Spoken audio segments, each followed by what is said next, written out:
Today's Prismatic Warlock build features the ability to have multiple stacking elemental buffs for near invincibility while also having the best ability uptime of any build I've made so far. This build will allow you to be constantly cycling different abilities, building a threadling army, dealing tons of damage, and as a result clearing entire rooms with ease. I'll cover the aspects, fragments, exotic class item, weapons, and mods you should use to get the most out of this ability spamming build. Starting with our super, and we're running Needle Storm. Needle Storm really has two benefits. One, it gives us a nice burst damage super for stronger enemies, and when we talk about our fragments, it's going to allow us to have Woven Mail when picking up Orbs of Power. So it's going to be super helpful for overall survivability and just the amount of damage we can do overall, and it pairs really well with one of our aspects, which we'll talk about. For our abilities, we're running Phoenix Dive. Phoenix Dive is going to allow us to have the lowest class ability cooldown possible, which is going to allow us to tie in and create a nice ability loop with our other abilities because of that low base cooldown. Next, we're going to run Arcane Needle. That gives us 3 melee charges, as well as the ability to unravel enemies, doing some extra damage. And as we damage those enemies, it's going to spread that unraveling to other enemies. This is great for groups of adds, and again, just increases our overall damage output. Next, we're going to be running Storm Grenade, got a nice 20% damage boost with the launch of the final shape, as well as it's going to give us an opportunity to become amplified and jolt our enemies, so just lots of benefits of running the Storm Grenade in this overall build. For our first aspect, we're running Feed the Void. This allows us, when we defeat a target with any ability, it allows us to activate Devour. That's going to give us additional health regen and grenade energy. And so not only does it boost our survivability, but it's great from a utility standpoint in terms of giving us our grenade back as quickly as possible. And then we're going to be running Weaver's Call. Activate your class ability to weave 3 threadlings and deploy any threadlings you have perched. Targets defeated by strand damage have a chance to generate a perched threadling. And so this gives us another way to just consistently create threadlings, as we'll talk about how we're going to be using weapons with a strand type. And so this is going to help us to generate those perched threadlings, and it just gives us one more thing that's kind of chipping away and doing damage at our enemies. For our fragments, our first one is Faceted Protection. This is going to give us extra damage resistance when being surrounded by combatants. Next, we have Faceted Purpose. I alluded to this one earlier, but this allows us when we pick up that Orb of Power to have Woven Mail. And then we're going to be Facet of Dominance. Our Void Grenade weaken targets and your Arc Grenade jolt targets. This has like a double benefit on Warlock because the weaken works with our Freezing Singularity Prismatic Grenade. And again, the jolt of course works with our Storm Grenade. And then for Facet of Balance, rapidly defeating targets with light damage grants melee energy. Rapidly defeating targets with darkness damage grants grenade energy. This is just a great overall fragment that I found useful for a lot of my builds, just to increase our overall ability regen across the board. And then we have Facet of Awakening. Rapidly defeating targets with light or darkness damage or super final blows generates an elemental pickup of the matching damage type. And this is most likely going to be Tangles when we get to our weapons, as you'll see. This also pairs really well with another artifact mod, which we'll talk about. That's just going to give us another way to get these elemental pickups. And so elemental pickups are just a great way to, one, get Tangles for extra damage, or other types of small buffs or energy regen, depending on what types of kills you get.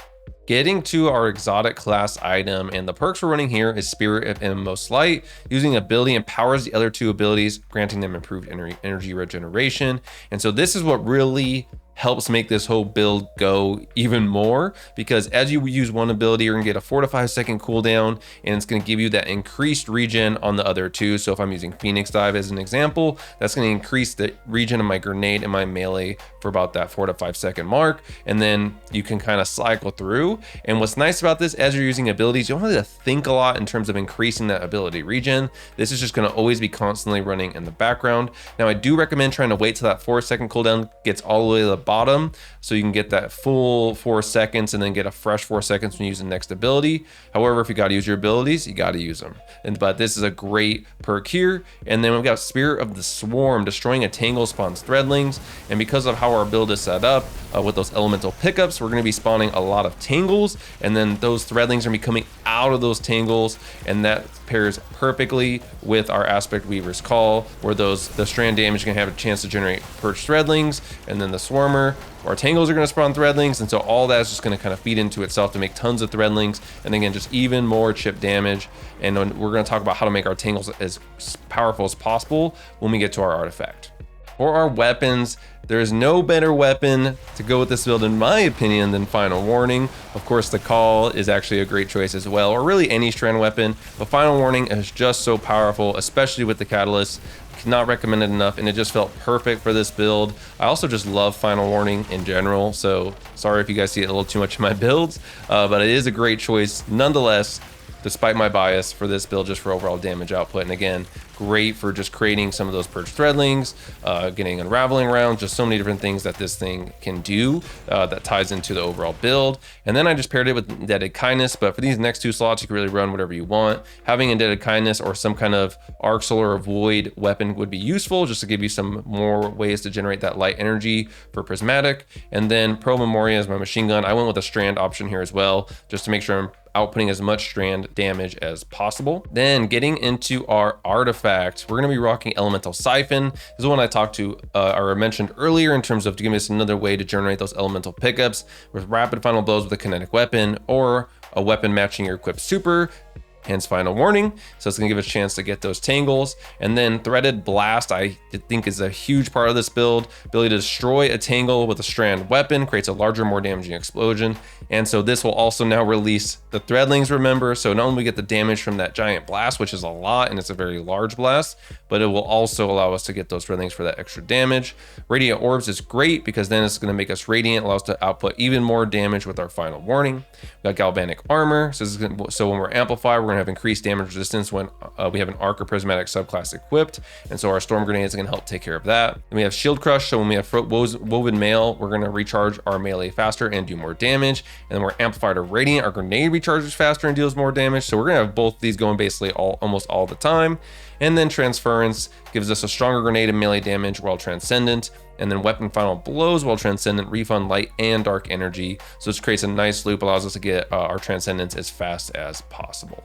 And last but certainly not least, we have our armor mods. For my helmet, I just threw on some Ashes to Assets armor mods just to help me get my super a little bit quicker. And then from there, for my gloves, I am rocking double firepower because often how I start my whole loop in terms of my abilities, I really started with my Storm Grenade to trigger Devour, and this usually is going to create an orb of power right off the rip to let me get Woven Mail, and then we kind of go from there. And keep in mind, the Spirit of Inmost Light is kind of just going to be running in the background this whole time in terms of helping with our ability Regen. And then for my chest piece, I'm just running your basic damage resistance mods.